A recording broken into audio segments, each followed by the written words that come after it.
Rise and shine! Today we will get to know beautiful stories na talagang magpapagana sa ating araw. Samahan niyo kami as we unfold their stories and inspirations by our Chikahan Sessions. Malay mo, maging tulad mo din sila. Estudyante today, agripreneur tomorrow! Welcome sa episode 2 ng Agri with the Agripreneurs.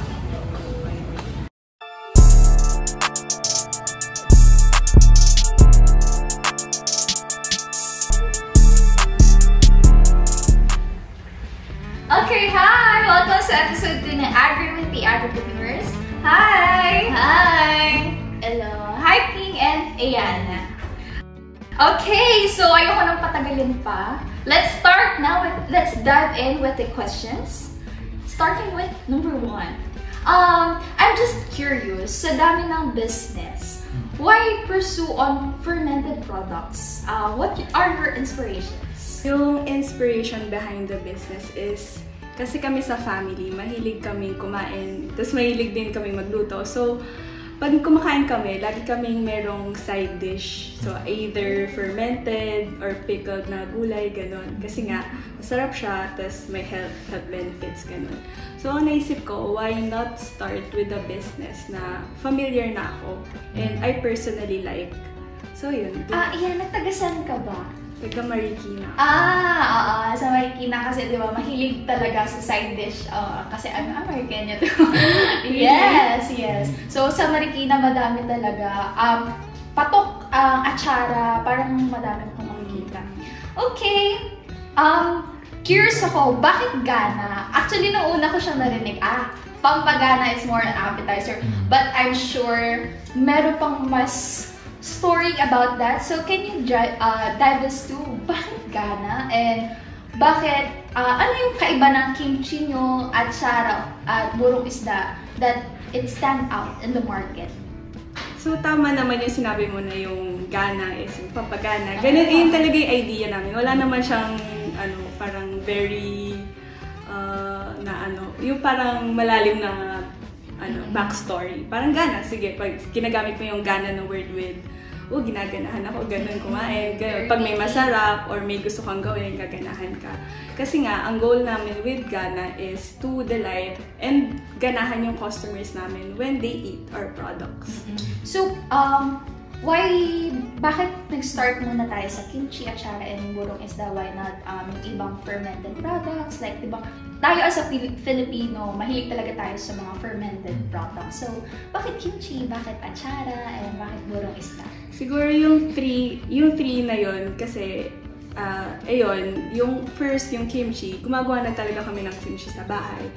Then, atsara, siguro for us to penetrate the market easily kasi yung atsara, di ba, alam naman natin lahat, familiar na lahat sa atsara. So, ang ginawa namin, ano bang kakaiba sa atsara? Sige, gawin natin spicy. Kaya ginawa namin spicy atsara ng papaya. Tapos yung sa burong isda naman, kasi yung family namin, yung father side ko from Pampanga. So, lagi, kahit from Marikina ako, lumaki ako, kumakain din ako ng burong isda. So, sabi ko, sige, try natin burong isda and i-present natin. And isama natin sa line nung Gana. Kasi nga, parang pag inis mo burong isda, parang usually kasi naka-ano lang siya, parang plastic. Naka-plastic lang siya sa mga palengke, gano'n. Sige, isama natin sa product line natin. Kasi para ma-present natin as Gana, as ganitong branding namin. Pero alam niyo, ang ganda ng packaging niyo, Kasi very very kakaiba, very unique. Kasi usually, di ba, pag yung mga fermented products, ang typical, nakikita na yung orange yung takip. Pero ang ganda-ganda, no? Para siyang international brand, yung dating ng ating fermented products. At grabe yun. Parang ganda-ganda ng packaging niya. Okay, how did your degree program, as well as your affiliation of the UP Agribusiness Society, an academic organization, contribute to your development as entrepreneurs in the fields of agribusiness? Siguro, personally, yung pagiging agribusiness student ko ay nakatulong siya in terms of technicalities kung paano ba gawin yung mga bagay, lalo na sa pag-start ng business and pag-manage. Pero gusto kong siguro bigyan ng focus yung pagiging affiliated ko sa UP Agribusiness Society na hindi kasi mabibigay ng mga lessons sa classroom yung mga natutunan ko sa pagiging member ng isang org. Iba yung experience na nabibigay sa mga projects or events na na-experience tuwing gumagawa ng events sa organization. Kasi doon natututunan mo talaga na mag-troubleshoot ng mga problema na nakakaharap. And doon mo din nararanasan na hahanap ka talaga ng paraan and hahanap ka ng way para masolusyonan yung totoong problema na nararanasan na. And talagang advantage namin siyang dalawa na ayun nga, merong isa sa amin na may experience talaga na mag-manage ng mga tao and also mag-manage ng event at the same time. It's really helpful in joining organization. Isa pa, another question. Since partnership kayo, madami kasi sa mga viewers natin, pag entrep, baka akala nila dapat isa lang. So, can you give us insights kung paano kayo naging partner in your business? Ano story nyo? Ayun. Nag-start kami actually na magkaiba idea namin. Ayun nga, nag-start yung fermented product sa kanya. And actually yung sa akin, medyo malayo. Mas fashion talaga yung sa akin, mga textiles. Pero given the situation then during our APME 174 business planning, kailangan na mag-regroup yung mga tao. So napunta ko para naging partners kami and we need to decide kung ano ba i-push na namin. And ako din during that time, parang nakita ko yung opportunity din sa pag-offer ng products na fermented products. And parang along the way naman sa pagbuo namin ng business plan, sa pagbuo ng value proposition namin. Parang nagustuhan ko yung idea and talagang nakaka-excite na isipan kung paano ba namin ito mapupush through sa mga further courses pa namin together. So, all along, na-excite ka na din in the journey. Since nandun na tayo sa story kung paano kayo naging partners, can you share, kahit tag-isa kayo, ng favorite memory nyo habang ginagawa nyo yung business? Okay, ako muna.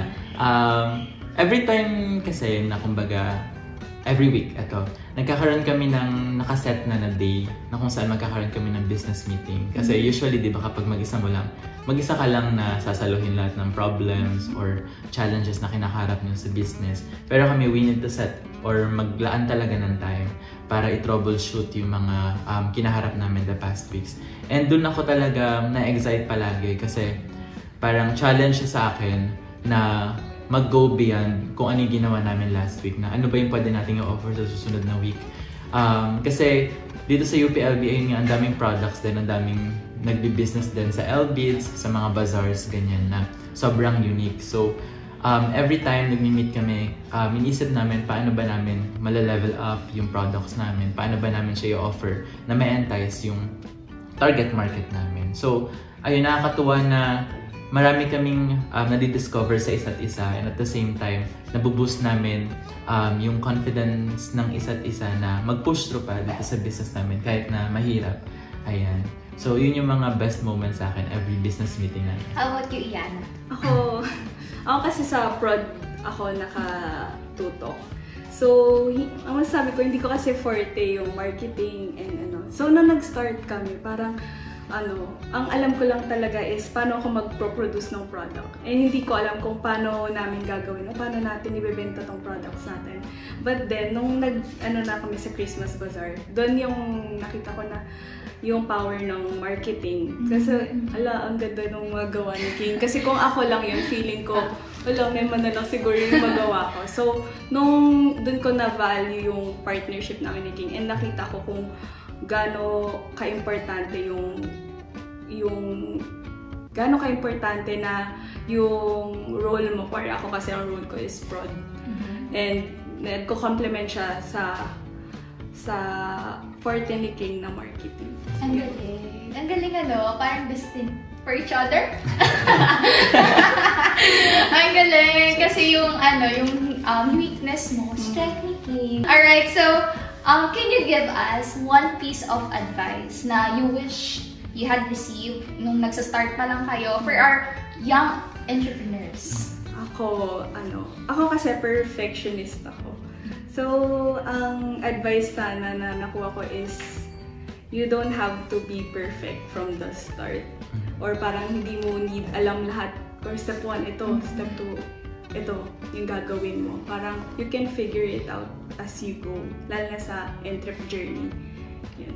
That's beautiful, no? Kasi wala naman talagang perfect na situations, and as an entrep, lagi tayong ang dami nangyayari, hindi na maka-entrep, management ako. Okay, how about you, King? Ako siguro kasi parang ABME 10 pa lang yung foundational course natin. Tinuturo na doon yung pagiging risk taker ng entrepreneurs.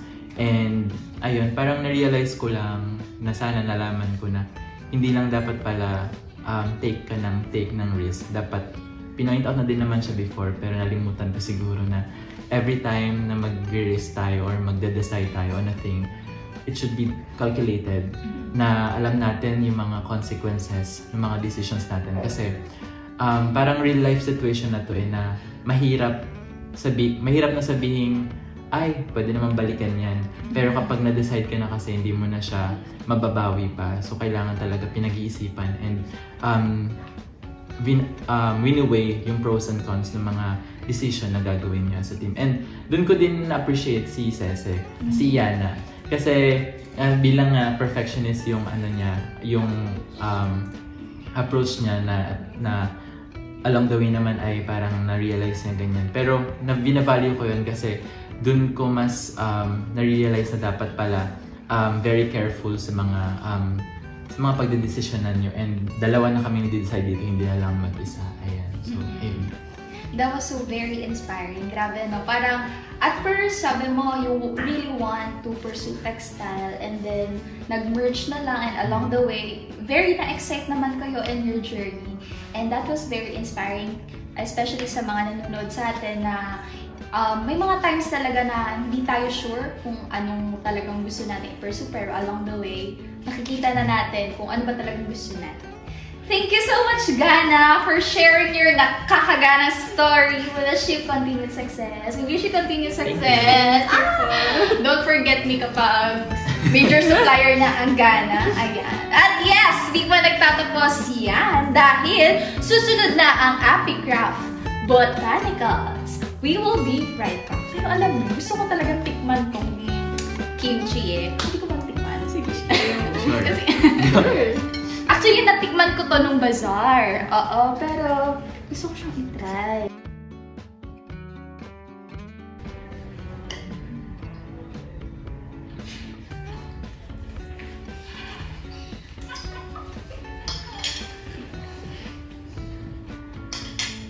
Uy, in fairness, beer, masarap siya, beer. Masarap. Actually, kaiba siya sa ibang kimchi, no? Kasi yung texture niya, gusto ko yung texture niya na parang, ang tawag, malapot yung texture niya. Tapos lasang-lasa mo yung pear.